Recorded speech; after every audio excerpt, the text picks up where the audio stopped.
Assalamualaikum warahmatullahi wabarakatuh. Kita panjatkan puji syukur yang setinggi-tingginya kehadirat Allah Subhanahu wa Ta'ala. Kita sekalian berrezeki dipanggil untuk bisa melaksanakan zikrullah berjamaah ala kadarnya. Dan seperti biasa kita lanjutkan dengan ta'lim ala kadarnya. Mudah-mudahan semua yang kita kerjakan ini mendapatkan ridhonya, kasih sayangnya, syafaatnya. Kali ini kita coba urai tentang membedakan batas antara kapan kita beserta dengan Allah. Karena sulit terbaca. Nah, untuk itu kita urai dari logika sederhananya dulu, pengantarnya, supaya kedepannya kita lebih mudah untuk memahaminya.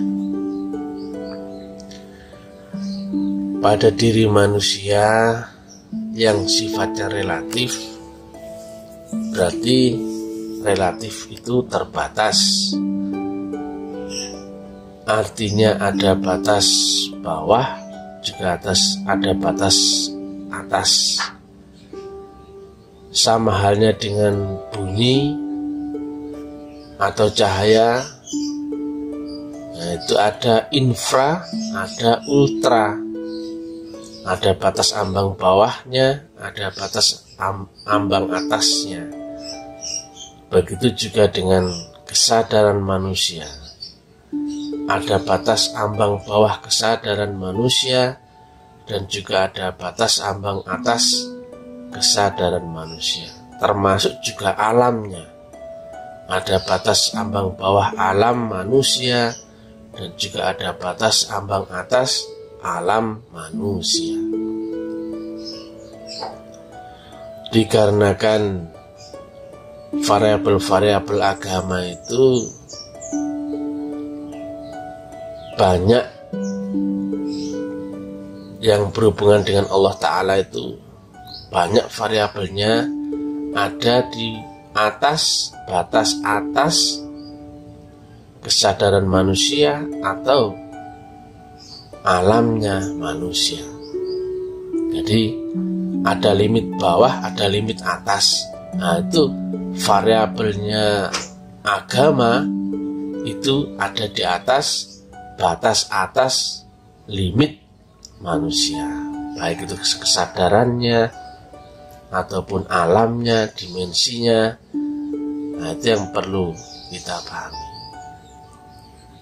Jadi tidak ada di dimensi yang sama. Nah, yang ada di dimensi yang sama hanya kesadaran kita, akal kita, indrawi kita, yang berupa panca indera itu. Nah, karena kita terikat di badan jasmani, sehingga semua yang ada di alam akal dan indrawi itu tertranslate atau terkompres lah begitu. Yang mestinya semua itu ada di alam kerohanian. Nah, karena kita sesungguhnya kan badan halus, bukan badan kasar.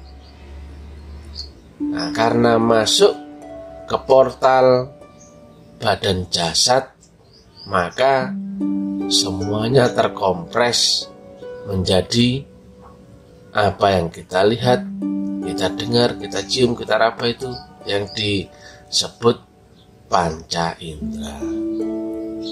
Padahal aslinya kita ya roh. Nah, variabel agama ya ada di alam roh itu sendiri. Karena jasmani itu sebenarnya kan nggak ada. Hanya wadah saja. Nah kalau bagi pelaku jalan rohani kan pasti sudah tahu itu mana badan kasar, mana badan halus. Yang kita itu ya bukan yang kasar itu, tapi yang halus. Tetapi kan ada feel, ada akal, ada pemahaman, ada ilmu. Nah itu kan konsumsi badan kasar. Makanya untuk mengurai batas ambang kapan kita adaptasi dengan alam ketuhanan itu, ya makanya kan secara syariatnya kan mesti diurai, karena di sini kita bisa ngomong di alam jasmani, di alam badan kasar. Nah, kalau variabel ketuhanan ada di atas batas ambang atas manusia, berarti ada saatnya kita lewat portal itu. Nah, itu patokannya. Kalau di dalam kesadaran manusia atau alam manusia, variabel agama itu nggak ada. Itu kompres saja. Itu nggak ada. Nah, yang aslinya itu di atas batas ambang atas kesadaran atau alamnya manusia. Karena logikanya Allah itu kan mutlak, nah kita kan relatif. Kalau lewat batasnya, berarti semua yang relatif itu nol, habis, nggak ada apa-apa. Itu batasnya.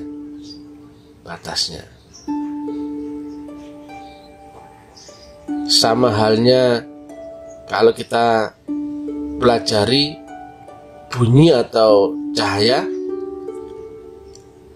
ada suara itu kan makin tinggi sekali sampai ketemu batas ambang ketinggian suara, nggak ada suara lagi. Nah, itu masalahnya. Begitu pula cahaya itu makin tinggi, makin terang sampai batas atas tertinggi daripada gelombang cahaya yang bisa ditangkap manusia. Akhirnya cahaya itu sudah nggak ada lagi, padahal ada, cuman tidak tertangkap. Begitu pula bunyi, namanya ultrasonik atau ultraviolet.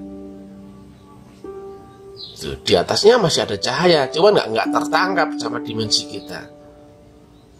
Nah, begitu pula analoginya untuk variabel ketuhanan itu ada di atas batas ambang atas kesadaran manusia atau alamnya manusia. Maka sama halnya dengan cahaya dan bunyi tadi, nggak ada apa-apa, nggak ada kesadarannya, artinya kesadaran semua hilang, lenyap. Begitu pula alamnya manusia, habis. Variabel apapun dibandingkan tak terhingga, maka nol. X sebagai tak terhingga, ya nol. Itu tanda-tanda kita mulai beradaptasi dengan alam ketuhanan, yang di dalam cerita yang itu disebut Nabi sebagai batas ambang atas kesadaran manusia, itu disebut sebagai Sidratul Muntaha, yang dikiaskan berupa pohon besar yang daunnya lebat. Ya, daun-daun itulah kias akan turunan ilmu agama berupa ilmu pengetahuan, mulai pengetahuan manajemen, pengetahuan matematika, pengetahuan fisika, pengetahuan ilmu geologi, pengetahuan psikologi, pengetahuan pertanian, pengetahuan apapun sebetulnya adalah turunan dari ilmu agama. Jadi batasnya kapan kita mulai beradaptasi dengan masuk ke alam yang lebih tinggi itu adalah saat kita melewati batas atas, ambang batas daripada kesadaran manusia. Kalau ngomong tentang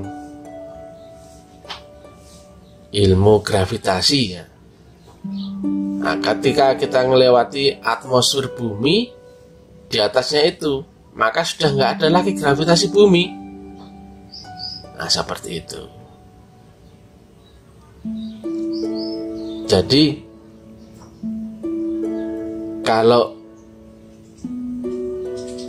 seorang penempuh jalan rohani belum melewati fase itu, ya berarti belum.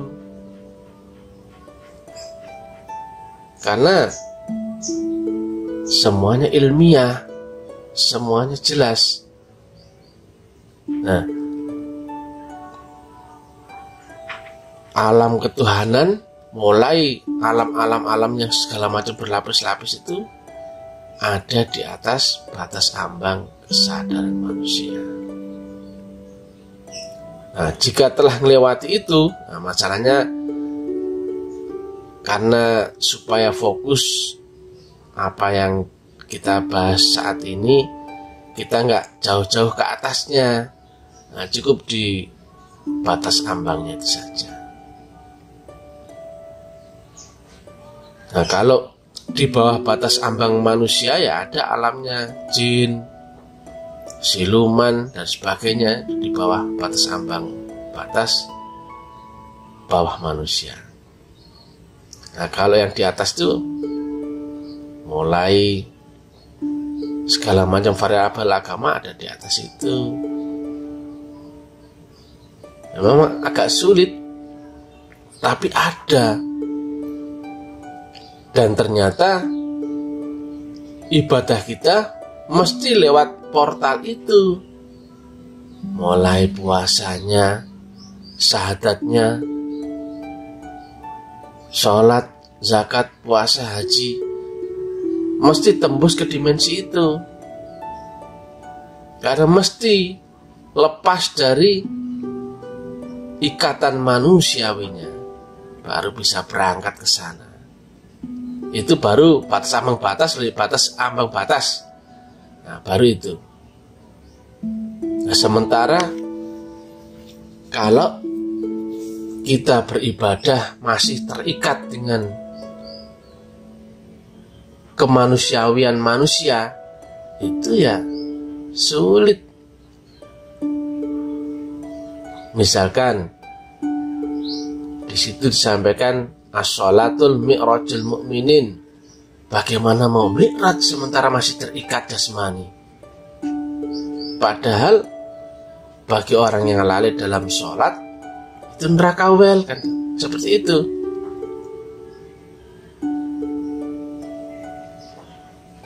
Nah, ini kan sulit.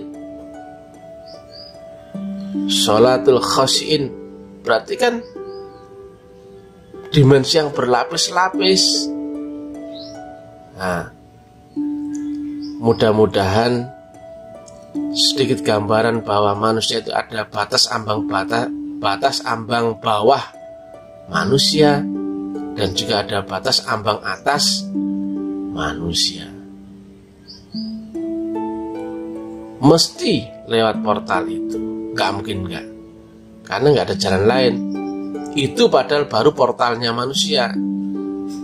Nah, di alam selanjutnya itu ada banyak itu persimpangan-persimpangan. Makanya di dalam Quran kita ini diperintahkan untuk mencari wasilah, tali penghantar. Karena ibarat balon yang ketika sudah terbebas dari gravitasi, artinya dia akan terus naik dia. Nah, kan ibarat menembak dengan sesuatu yang tidak bisa dikendalikan. Asal naik saja, itu kan nggak bisa. Menembak pakai peluru saja, kalau selisih 0,00000 sekian derajat sudah sesat, karena dikalikan jarak tak terhingga, maka tetap hasilnya sesat tak terhingga. Nah, sementara apabila balon itu kan mengudara, liar dia, asal ke atas, ada hukum apapun, ada godaan, ada apa itu yang di dalam Quran diceritakan Nabi ada digoda berupa ini, berupa itu. Nah, kan demikian sulitnya. Itu kan di alam yang seolah-olah bebas gravitasi kan gitu. Nah, balon itu kan makin ke atas, makin ke atas. Tentunya kalau tidak ada tali penghubung atau penghantar antara dimensi hamba dan dimensi Allah, ya sulit sampai tujuan. Walaupun ada yang telah melewati portal kesadaran manusia itu, tapi selanjutnya ya belum tentu sampai juga. Itu yang kenapa kita mesti berpegang dengan frekuensi Rasulullah. Hanya itu jalannya, gak ada jalan lain.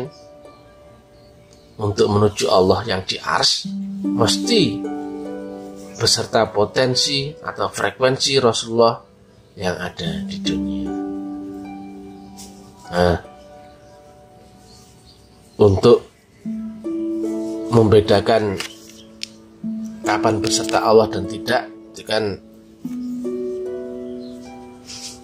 bahasan yang ada di atas ini. Karena demikian sulitnya, nanti akan kita bahas di lain waktu. Tetapi tentang portal itu betul-betul ada. Karena logikanya semua yang relatif itu terbatas. Terbatas itu berarti ada batasnya. Ada batas ambang atas dan ada batas ambang bawah. Jika orang belum pernah melompati atau melewati batas ambang atas itu, berarti ibadahnya masih hanya terbatas di dimensi kita saja, nggak pernah naik.